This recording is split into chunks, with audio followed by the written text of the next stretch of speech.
Aqui é o Sandro Rosa, do Soldagem de Manutenção Experts. Sejam todos bem-vindos a este vídeo, momento em que conversamos sobre conhecimentos que te ajudarão a reduzir o número de falhas em soldas executadas na manutenção. E eu sempre falo o seguinte, que os nossos vídeos têm sempre agrega um valor. Pode ser que para alguns aí seja chovendo molhado, como a gente sempre fala na área, mas pode ser que para outros que estão iniciando, ou para outros que já têm experiência, faz, mas não sabem por que faz aquilo.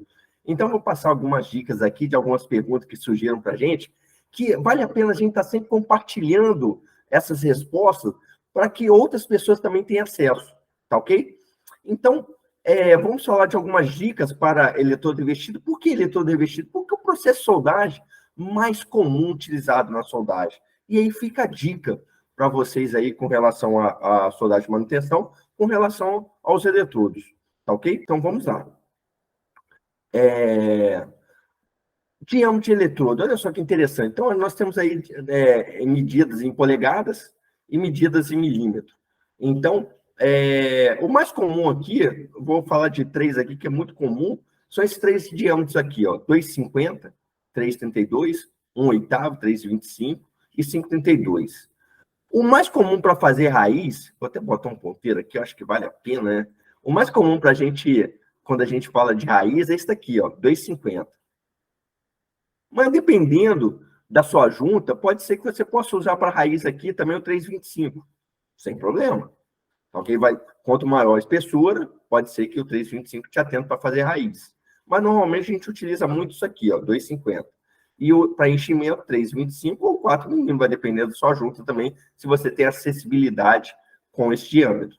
Ok? Então vamos lá.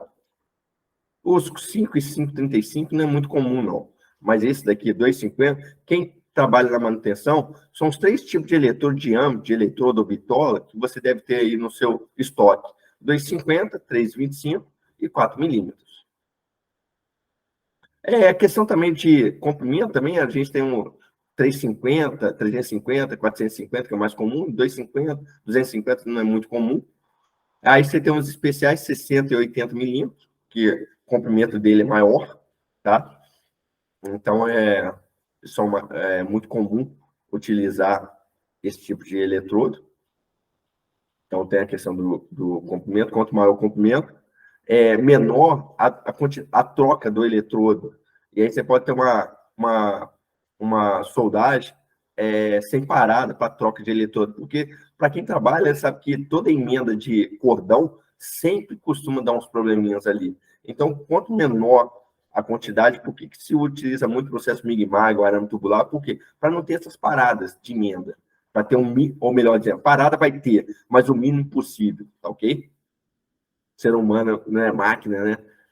Uma hora ele precisa parar para poder descansar. E aqui uma dica, eu acho que vale a pena a regulagem da máquina de solda. Eu falo sempre o seguinte, olha só. Para cada 1 milímetro de diâmetro, você precisa de uma regulagem média, só como referência para quem está começando a soldar aí, mais ou menos 40 amperes. Então, o que eu quero dizer? Vamos supor, um eletrodo de 4 milímetros, 4 vezes 40, 160 amperes. Então, a sua máquina, mais ou menos, vai estar uma regulagem de 40 amperes. E aí, eu posso também regular a voltagem. Um diâmetro de 1,6 dá mais ou menos 10 volts. E aí, o dobro aí, 3,25, 3,20, né? Aí eu preciso de 20 volts, tá ok? Em termos de voltagem e amperagem para cada 1 milímetro, 40 amperes. Então, se tiver 5 milímetros, 200 amperes, tá ok? E faz sentido, vai aumentando a bitola, a amperagem vai aumentando para poder o quê? Fundir o material. Eu vou precisar de mais calor, tá bom? Tranquilo? Acho que essa dica aí, eu acho que vale a pena para quem está começando, e eu sempre falo do soldador aí que está começando, até o próprio engenheiro que está trabalhando aí, pelo menos, eu sei que está na lata lá, quando a gente compra o eletrodo, está nos parando para utilizar aquele eletrodo, mas fica a dica aí, vai que você não tem uma lata na área, e hoje é até proibido, né, você ter lata. Antigamente a gente carregava os eletrodos nas latas na área, hoje é proibido, e tem razão. Aí uma outra dica também, que acho que vale a pena, porque muitas vezes, até um engenheiro, um soldador, porque o processo de soldagem de eletrodo revestido é muito comum. Então, olha só que interessante. Lembra? O Ezinho ali, ó, E7018. Ele é todo muito comum, utilizado na soldagem, né? E7018. Aí o E é de eletrodo revestido, ok? Só o Ezinho. Aí o ER já é arame, já como chama? É vareta, tá ok? Que o pessoal fala assim, R de eletrodo revestido. Tem nada a ver. É a codificação. Sem o R, é eletrodo revestido. Agora, colocou o R, é vareta ou arame. Tá ok? Então, vamos lá. 70. Não vou entrar em relação ao 18, não. Tem outros vídeos aí. Se vocês quiserem visitar outro vídeo, eu explico o que significa esse 18. Mas vamos ficar aqui no 70, que a gente está falando de resistência mecânica. Isso é muito importante. Eu tenho uma junta soldada, então eu tenho a união da junta de uma chapa com a outra, porque eu não consigo ter continuidade metálica, porque o comprimento é muito largo, é muito grande. Aí eu preciso o quê? Unir uma chapa na outra. E aí eu preciso fazer um cordão de solda. Aí eu tenho um material que tem uma resistência, que é a chapa. Para unir essa chapa, eu preciso o quê? Ter um material intermediário ali que tenha igual ou superior. Não pode ser inferior ao quê? A propriedade mecânica da chapa. Tá ok? Então, para vocês terem uma ideia, esse 70 é uma conversão que foi feita no passado, um método de classificação que ficasse igual a essa que você bate o olho e você já tem uma ideia do que seja. Então, eu pego 70 aqui, multiplico por 1000, dá 70 mil PSI. Então, PSI é o quê? Libras por polegada ao quadrado. Então, hoje no sistema internacional, que a gente utiliza, que é o megapascal, então dá em torno de 483 megapascal, tá? Arredondando. Limite de resistência, não é limite de escoamento, não, limite de resistência. Aquele limite é o seguinte, se eu ultrapassar aqui, o material fratura. Deu para perceber? Solicitei o material. Se eu ultrapassar 483, essa solda rompe. É mais ou menos isso. Aí eu pego aqui o 6013, 60, multiplica por 1000, dá 60 mil PSI, libras por polegada quadrada. Olha só, a resistência já cai. 413, de 400, caiu mais ou menos aí uns 60 megapascal. É considerável, tá ok? 70, né? Vamos botar 70 megapascal. É considerável, tá ok? E aí precisa tomar um certo cuidado. 8018, 80 mil. 551. Ele tem uma resistência lá. 80 é acima de 70, que é acima também de 60. Olha só. Então, eu já estou em 551, olha só, 70 mais ou menos. Você vê que está variando entre eles aí por volta de 70. Aí vou botar o 110 aqui, ó. 110, 18. Multiplica por 1000, 110 mil PSI, que dá mais ou menos 758,4 do que? Megapascal. Você vê que é bem mais alto do que 70. E aí vamos associar uma aplicação. Então, a gente tem na prática, e isso é muito comum aí para quem trabalha aí, utiliza muito o ASTM A36, que é muito conhecido como 1020, o pessoal também chama de 1020. Qual que é a diferença do 1020 para o A36? Porque o A36 tem garantia de propriedade mecânica. Além da composição química, tem propriedade mecânica. E o 1020 só tem composição química. E dependendo do meu processamento termomecânico, de obtenção do material, eu posso ter variação de propriedade mecânica. E também até pelo meu processo mecânico que eu faço, porque eu não tenho uma uniformidade, continuidade, uma uniformidade de propriedade mecânica. Tá ok? Então, o 1020, ele não garante propriedade mecânica, só composição química. E é uma faixa, é uma avenida. O A36 não. Ele tem requisitos de propriedade mecânica. Então, se a usina não te entregar com aquela propriedade mecânica, você devolve. Tá ok? Aí vamos lá pegar o A36, que é um aço estrutural muito usado na construção civil e até equipamentos mecânicos também. Então, olha só, 58 mil PSI, que dá mais ou menos 400 megapascal.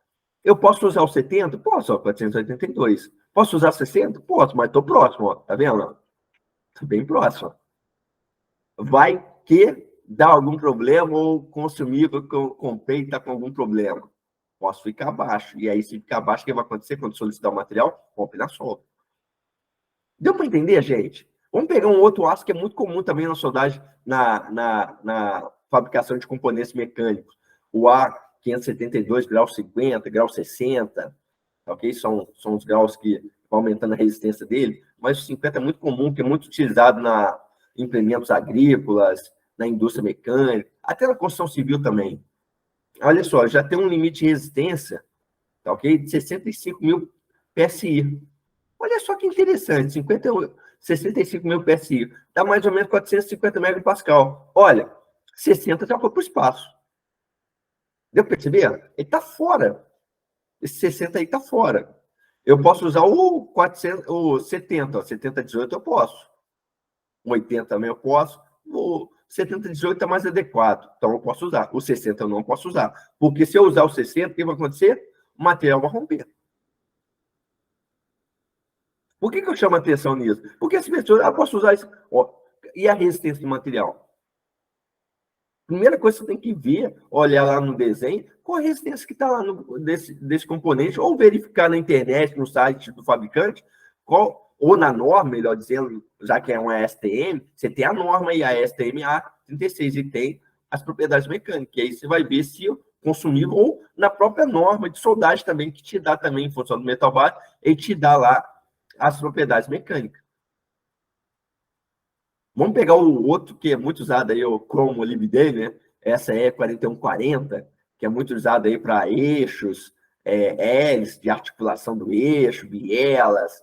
Então, tem várias parafusos de alta resistência também, é muito utilizado. E a gente vive soldando isso aí. Não vou entrar no procedimento de soldagem em si, tá? Preciso tomar um certo cuidado com esses aços, que são aços perlíticos, né? E aí você tem uma transformação aí para martensito que pode gerar problemas, e aí você precisa tomar um certo cuidado. Mas vamos falar, nesse momento, quero deixar bem claro, vamos fazer um parênteses aqui, a gente está falando de propriedade mecânica, tá ok? Em termos de escolha do consumível, se ele atende ou não. Olha só que interessante, 95 mil PSI, olha só a resistência, por isso que é muito utilizado. Ele tem uma alta resistência, olha lá, 58 do A36, 65 do A572, olha, estou partindo para 95. Então, aço de alta resistência. Olha só que interessante. 60 dá? Está longe para caramba. Olha lá, 414. 60 mil PSI para 95. 35 mil de diferença. 70 dá? Ih, também não. Me perguntaram, dá para usar o 7018? Eu falei, ih, cara, não dá para esse material aí, não dá. O 80 dá? Também não dá. O que pode ser? O 110 eu acho que está muito acima. Mas o que pode estar dentro aí é o quê? O 90 ou 100. Por quê? Para poder atender, para poder estar igual ou superior, não pode ficar abaixo. Se eu botar aqui o 7018, o que vai acontecer? Quando solicitar essa chapa, ou esse eixo, o que vai acontecer com a solda? Vai quebrar. Vai quebrar. Em termos de propriedade mecânica, gente, não estou falando de CTA, não, estou falando da solda, da solda, do metal fundido que você colocou ali para unir um material no outro.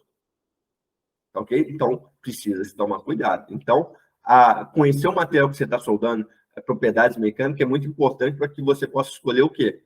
O melhor, a resistência do consumível. E, consequentemente, escolher o consumível mais adequado. E também não pode ser também muito duro, muito acima, porque dependendo se tiver carregamento cíclico, vibrar, vamos supor, um eixo vibra, se eu botar um material com uma dureza muito alta, eu posso ter o quê? Uma trinca ali naquela região. Ok? Porque o material, existe uma capacidade de absorver, que a gente chama de tenacidade, muito baixa. E aí ele pode nuclear trincas. E aí, quando ele, nessa região muito dura, favorece o quê? A nucleação de trincas. Tá ok? Deixe seu comentário nesse vídeo aí, para que a gente possa gerar um novo conteúdo de alto valor agregado para vocês. Fica aqui o meu forte abraço, até um próximo vídeo.